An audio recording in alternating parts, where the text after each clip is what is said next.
Inaprobahan ng Commission on Higher Education ang pagtataas ng matrikula ng 28 universidad at kolehiyo sa Bicol Region.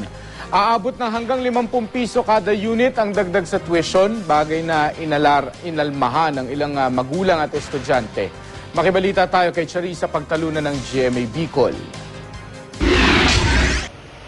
Matagal-tagal pa bago magsimula ang susunod na school year, pero ngayon pa lang, problemado na raw sina Helen Quiñones at Francia Bautista ng Legazpi City. Nabalitaan kasi nilang kabilang ang mga pinapasukang paaralan ng kanilang mga anak sa 28 pribadong universidad at kolehiyo sa Bicol Region na pinayagan ng Commission on Higher Education o CHED Region 5 na magtaas ng matrikula. Super mahirap magpa-aral kung tataas ang tuition ng mga bata. 'Di ba? Kasi kahit yung financial sa bahay, maapektuhan pag mataas yung tuition ng mga bata. Ang naglo-loan ako sa mga lending para mapatapos ko lang ang ko sa pag-aaral. Ayon sa CHED Region 5, aabot ng hanggang 50 piso kada unit ang inaprubahan nilang tuition increase ngayong taon. Tumaan naman daw sa tamang proseso ang hiling ng mga paaralan.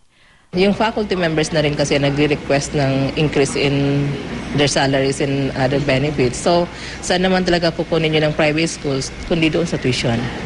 Sa halos 2,000 kolehiyo at universidad sa bansa, mahigit 400 na nagsumite ng petisyon sa CHED para sa tuition increase. 5 hanggang 10% ang hinihirit na tuition hike.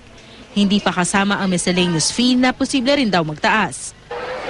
Ayon sa CHED, posibleng maaprubahan ng tuition hike petitions bago matapos ang buwang ito.